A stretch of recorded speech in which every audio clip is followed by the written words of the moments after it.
Fala galera, salve, salve galera, sejam muito bem-vindos ao canal Raiza Simplício. Estamos na área com novidades aqui para vocês. Temos notícias e uma notícia que não é boa para o torcedor rubro-negro. A gente vai falar sobre a situação do Arrascaeta, que é uma situação que preocupa muito, e vamos falar sobre o substituto do Arrascaeta, mercado da bola. Tá acabando o prazo para contratar, hein? E o Flamengo está com muitas dificuldades. Será que vai pintar alguma coisa por aí? A gente vai falar sobre isso e muito mais a partir de agora. Então, você que está chegando por aí, gente, não esquece de deixar aquele like aqui no nosso vídeo, porque o seu like é muito importante para a gente, né? Para a gente crescer aqui no YouTube, para o YouTube recomendar o nosso conteúdo e que você se inscreva aqui no nosso canal também. Tem um botãozinho aqui embaixo, é só você clicar nesse botãozinho e vem fazer parte aqui do nosso time. Vamos que vamos, porque a gente tem muita coisa para falar com vocês hoje, né? O Arrascaeta lesionado, vai ficar um longo período fora. E cadê o substituto do Arrascaeta? A diretoria do Flamengo acredita que já existe um substituto para o Arrascaeta. A gente vai falar sobre isso com vocês a partir de agora. Então vamos lá. O Arrascaeta teve uma lesão um pouco mais grave no adutor, né? E as pessoas têm muitas dúvidas em relação a isso. Essa lesão dele, ela é decorrente do problema que ele tem no pubis, do problema que ele vem sentindo no pubis desde a temporada passada. No jogo contra o Vasco, pela semifinal do Campeonato Carioca, o Arrascaeta teve dores, né? Sentiu incômodo, passou por exames médicos, inclusive ele era dúvida, mas a comissão técnica, conversando com o departamento médico, conversando com a Arrascaeta, decidiram colocar o Arrascaeta em campo. O Arrascaeta foi para o sacrifício nesse jogo e ele acabou tendo um agravamento da lesão, tá? Ele teve um agravamento da lesão, por quê? Essas dores que ele tem no pubis, ele forçou a musculatura ali do adutor da coxa e acabou se lesionando, saiu de campo, inclusive foi substituído, né? E acabou lesionando, e uma lesão de grau 3, ou seja, é uma lesão que vai afastar o Arrascaeta por um período maior. Ele pode ficar cerca de um mês ou até um pouquinho mais afastado dos gramados. Ou seja, o Arrascaeta está fora da decisão, né, contra o Fluminense, da estreia na Libertadores e de vários jogos com a camisa do Flamengo. Caramba, e cadê o substituto do Arrascaeta? Isso é que eu vou explicar para vocês. No mercado da bola, a diretoria do Flamengo não dá prioridade para a contratação de um meio-campista, tá? A prioridade da diretoria do Flamengo são outras posições. A prioridade máxima é um volante. Inclusive, o Marcos Braz falou sobre isso essa semana, disse que a prioridade é trazer um cabeça de área. Por que um reserva para o Arrascaeta não é prioridade? Vou explicar para vocês. A diretoria do Flamengo acredita, tá? Acredita que no elenco do Flamengo, né, o elenco do Flamengo tem opções para substituir o Arrascaeta. Exatamente isso. Então, o elenco, a diretoria do Flamengo acredita que no elenco há opções, o técnico Vitor Pereira tem opções para substituir o Arrascaeta. Quem seriam essas opções? O Gerson, por exemplo. A diretoria do Flamengo vê o Gerson como uma opção. Inclusive, né, um dos lemas utilizados para fazer o alto investimento na contratação do Gerson era de que, além dele ser um jogador identificado com o Flamengo, novo, tem 25 anos, e que já deu certo aqui no Flamengo no futebol brasileiro, ele estava mais coringa do que nunca e adaptado a fazer a função de meia pela esquerda.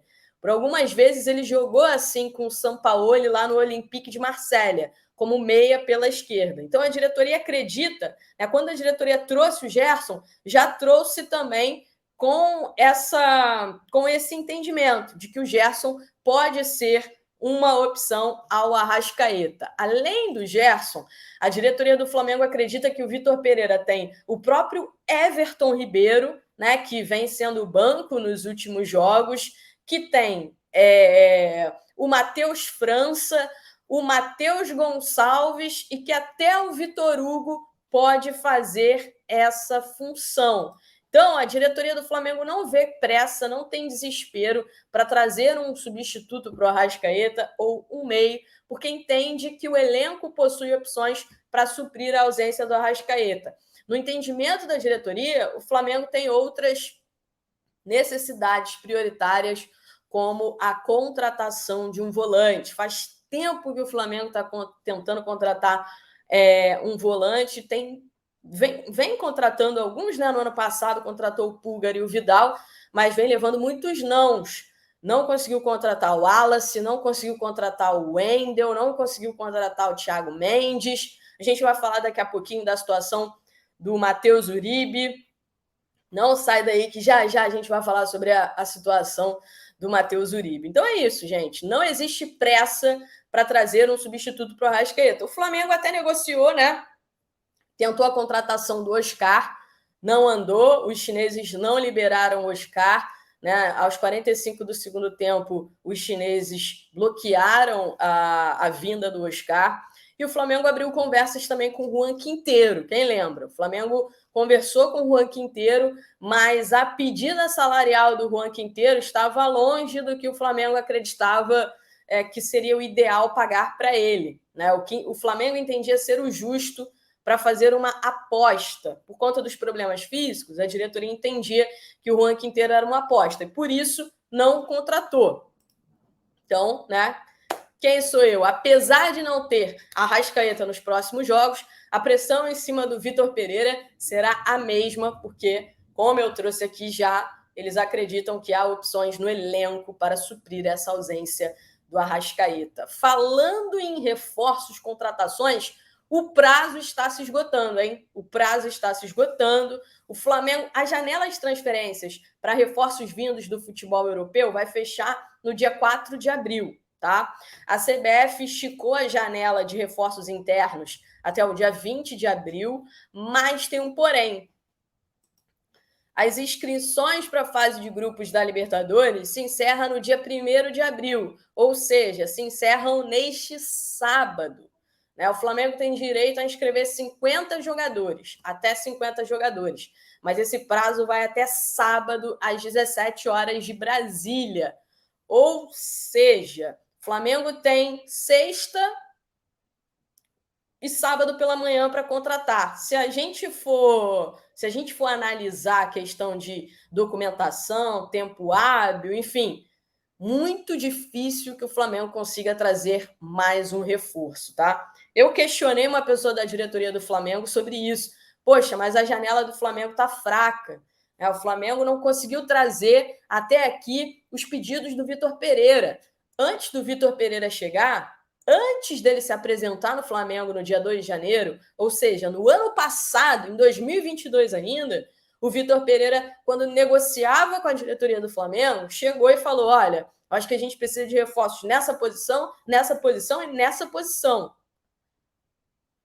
Quando o Vitor Pereira negociou com o Flamengo já estava em negociações para trazer o Gerson, ou seja, o Gerson não conta, o Gerson não entrou nessa.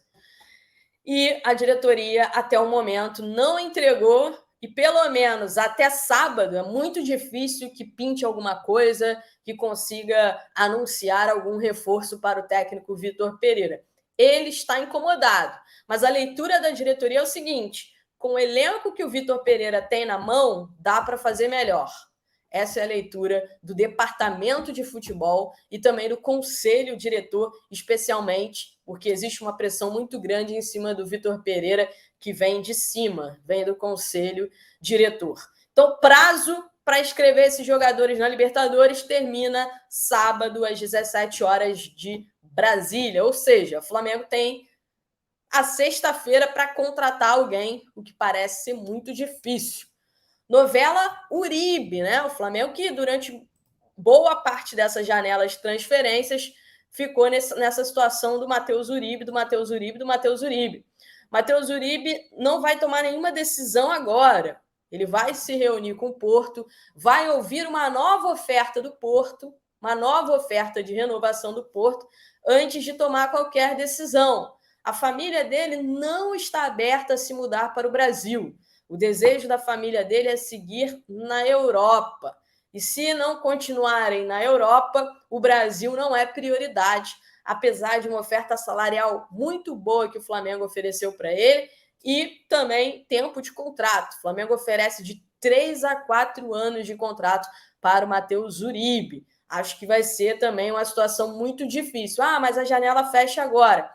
A janela fecha agora, mas lembrando que o Flamengo quer o Matheus Uribe, independente de ser para essa janela ou para a próxima janela, a partir de julho, como foi o caso do Agustin Rossi, que chega no Flamengo aí em julho. O Flamengo está trabalhando, tá vendo com o Rossi nos bastidores para que ele se apresente antes, para que ele possa ter um período de treinos no Flamengo, né?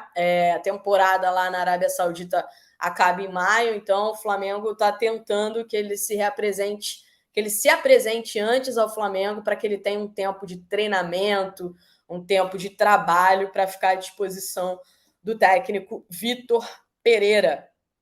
Tem muita gente chateada com essa situação dos reforços, especialmente o torcedor. Enquanto isso, o Flamengo alcançou a marca de 1 bilhão em receitas pela primeira vez na história.